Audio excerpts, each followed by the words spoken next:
Dear learners, আজকে আমরা honours প্রথম বর্ষের ফান্ডামেন্টাল অফ ম্যাথামেটিক্স এই সাবজেক্টের খুবই গুরুত্বপূর্ণ একটা ম্যাথ নিয়ে আমরা হাজির হয়েছি। তো এই প্রশ্নটা হচ্ছে আমাদের সমীকরণ তত্ত্ব থেকে, যেটা আমাদের কলেজ পর্যায়ে অর্থাৎ নিবন্ধনের কলেজ পর্যায়ে 18তম লিখিততে আছে। তো প্রশ্নটা হচ্ছে আমাদের এরকম যে x q plus p x plus q equals to 0 সমীকরণের মূলগুলো আলফা বিটা গামা হলে, যেহেতু এখানে পাওয়ার সর্বোচ্চ 3, তার মানে এখানে 3টা মূল আসবে। তো সেই 3টা মূল দিয়ে রাখছে আলফা বিটা গামা হলে এমন সমীকরণ গঠন করুন যার মূলগুলো হচ্ছে 1/α প্লাস 1/β, 1/β প্লাস 1/গামা, 1/গামা প্লাস 1/α। এই আকারে আমাদের সমীকরণ গঠন করতে বলছে। যে প্রশ্নটা আমাদের কলেজ পর্যায়ে অর্থাৎ নিবন্ধনের কলেজ পর্যায়ে বা প্রভাষকে 18তম নিবন্ধনে লিখিততে আছে। সেমভাবে অনার্স প্রথম বর্ষের ফান্ডামেন্টাল অফ ম্যাথামেটিক্সে সর্বশেষ 2022 সালে চলে এসছে। একইভাবে নন মেজরে প্রথম বর্ষের নন মেজরে ফান্ডামেন্টালে সর্বশেষ 13 সালে চলেছে।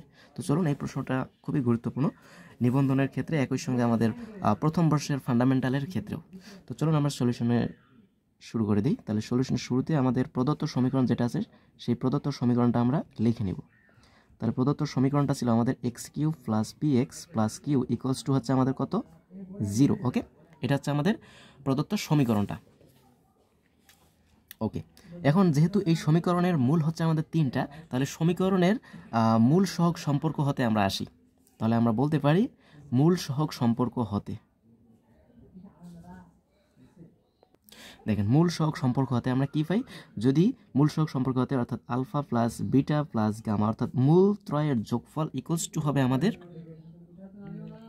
মূল ত্রয়ের যোগফল ইকুয়ালস টু কি হবে আমাদের, দেখেন আমাদের 3 ঘাত বিশিষ্ট সমীকরণের আমাদের আদর্শ সমীকরণ হচ্ছে ax cube plus bx square plus cx plus d equals to 0। এই সমীকরণের ক্ষেত্রে আমাদের মূলদ্বয়ের যোগফল ইকুয়ালস টু আমরা কি পাবো, যদি মূলত্রয়ের যোগফল আসি alpha beta gamma, alpha plus beta plus gamma অর্থাৎ 3টা যদি মূল আসে, তাহলে ওই মূলত্রয়ের যোগফল ইকুয়ালস টু হবে আমাদের মাইনাস বি বাই এ।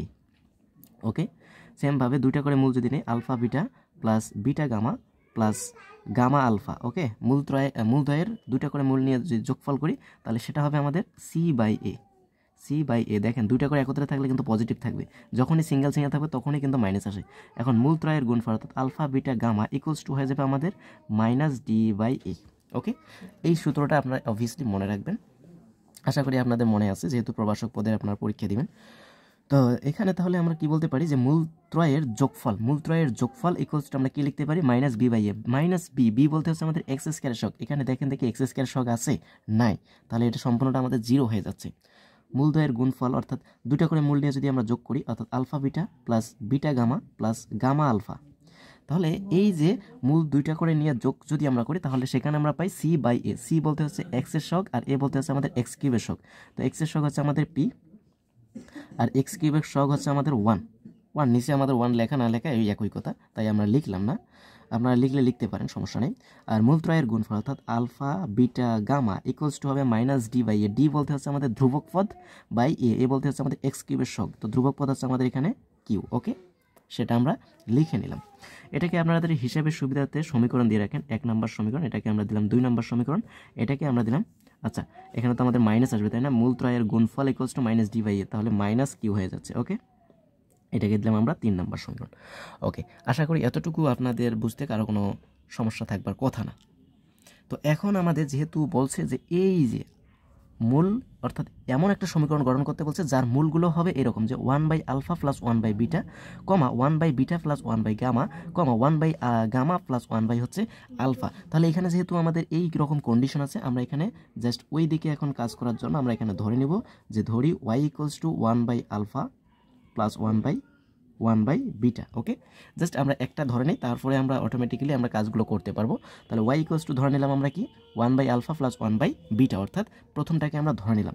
তো এখানে দেখেন দেখি আমরা যদি একটু ক্যালকুলেশন করি, আলফা বিটা এর লসাগু হচ্ছে আমাদের আলফা বিটা, তাহলে এখানে থাকবে আমাদের বিটা প্লাস আলফা। ওকে, তাহলে এখান থেকে আমরা কি বলতে পারি, পারবো নিচে হচ্ছে আমাদের আলফা বিটা, দেখেন আলফা প্লাস বিটাটা যদি আমরা এপাশে রাখি আর গামাটাকে যদি আমরা ওপাশে নিয়ে যাই তাহলে মাইনাস গামা হয়ে যাবে, তার মানে alpha plus beta equals to হয়ে যাবে মাইনাস গামা। ওকে, এখানে আপনারা দিতে পারেন সাইড নোট যে সমীকরণ 1 হতে আমরা জাস্ট এখানে মান বসাইছি। ওকে, আশা করি এতটুকু আপনাদের বুঝতে কারো কোনো সমস্যা থাকবার কথা না।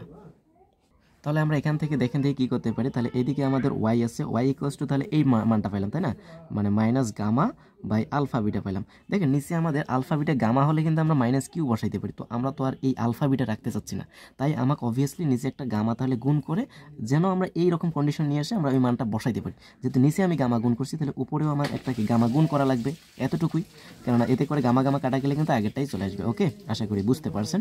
তাহলে সেমভাবে আমরা এখানে বলতে পারতেছি মাইনাস গামা গামা মানে হচ্ছে গামার ওপর স্কয়ার, আর আলফা বিটা গামা মানে হচ্ছে মাইনাস কিউ। ওকে, মাইনাস কিউ আমি এখানে বসাই দিলাম। ওকে, তো তাহলে আমরা এখান থেকে কি পাচ্ছি, মাইনাস মাইনাস কাটা যাবে, এখানে আপনার সাইড নোট দিলে দিতে পারেন যে 3 দ্বারা বা 3 হতে। আচ্ছা, তারপরে আমরা ক্যালকুলেশন করি, implies that y equals to, তাহলে আমরা পাচ্ছি মাইনাস মাইনাস মাইনাস মাইনাসে প্লাস হয়ে যাবে, তাহলে গামা স্কয়ার বাই কিউ পাইলাম এখানে। Okay, gamma square by q পাইলাম।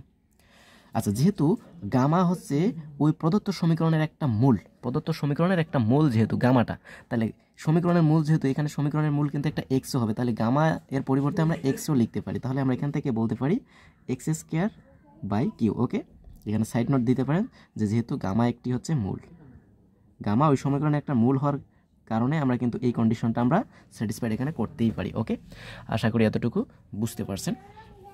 তো তাহলে আমরা এখান থেকে কি বলতে পারি যে ইমপ্লাইজ দ্যাট আর গুণ করেন, এর নিচে মনে মনে 1 আছে, 1 আর এক্স স্কয়ার গুণ করলে আমাদের x square equals to y আর কিউ গুণ করলে হবে আমাদের ওয়াই কিউ, অর্থাৎ হচ্ছে কিউ ওয়াই। ওকে, ব্যাস এতটুকু। স্কোয়ারটা ওপাশে যায় তাহলে আমরা রুট করে দিই, স্কোয়ারটা ওপাশে গেলে রুট হবে, তাহলে এক্স ইকুয়ালস টু আমরা পাচ্ছি কত, রুট ওভার কিউ ওয়াই। ওকে, ব্যাস এতটুকু। এখন প্রদত্ত সমীকরণে আমরা জাস্ট এক্সের মানটাই আমরা বসাই দিব, অর্থাৎ আমাদের যে সমীকরণটা ছিল x cube plus p x plus q, এই সমীকরণে জাস্ট আমরা এই এক্সের মানটা আমরা বসাই দেব। তো আমরা সেটাই বললাম যে এখন প্রদত্ত সমীকরণে এক্সের মান বসিয়ে পাই, তাহলে এক্স কিউব ছিল, এক্স কিউব মানে হচ্ছে q root over q q y, তার ওপর কি হচ্ছে cube plus p into x, x বলতে হচ্ছে root over q y plus q আছে। ওকে, ইকুয়ালস টু ডান পাশে হচ্ছে আমাদের 0।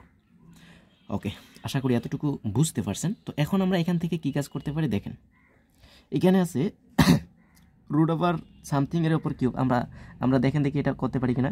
রুট এক্স এর ওপর কিউব মানে আমরা কি লিখতে পারি, root x into root x into root x, মানে 3টা রুট এক্স আমরা একসাথে গুণ আকারে লিখতে পারি। 2টা রুট এক্স মানে হচ্ছে রুট এক্স, আর রুট এক্স মানে হচ্ছে রুট এক্স এর ওপর স্কয়ার, তার মানে এক্স ইন্টু রুট এক্স আমরা লিখতে পারি, তাই না? তাহলে এখানে আমরা সেম কন্ডিশন কাটাবো, এক্স বলতে হচ্ছে এই হাতিটা, তার মানে q y into root over হচ্ছে কিউ ওয়াই। ওকে, সেটা আমরা লিখলাম, প্লাস এখানে p into root over q y আছে, সেটা আমরা রাখলাম। ওকে, সেটা আমরা এখানে রাখলাম। ওকে, প্লাস এখানে আছে কিউ ইকুয়ালস টু 0। আচ্ছা, কিউটাকে আমরা ওপাশে পার করাই দেবো, সমস্যা নেই। দেখেন রুট কিউ ওয়াই আর এখানেও রুট ওভার কিউ ওয়াই আছে, তার মানে দুজনের কাছ থেকে আমরা রুট কিউ ওয়াই যদি কমন নেই তাহলে এখানে পাবো আমরা কিউ ওয়াই প্লাস পি, এই যে কমনে নিলাম আমি root over q y equals to এই মানটা ওপাশে গেলে মাইনাস কিউ। ওকে, আশা করি এতটুকু বুঝতে পারছেন। তো এখন আমরা এখান থেকে কি কাজ করব, জাস্ট আমরা এখানে উভয় পাশে আমরা বর্গ করে দিব, অর্থাৎ রুট তাড়ানোর খাতিরেই কিন্তু আমরা এই বর্গের কাজটা এখানে করে দিব। তাহলে উভয় পাশে যদি আমরা বর্গ করি, দেখেন দেখি আমাদের কন্ডিশন কি হয়ে যাবে।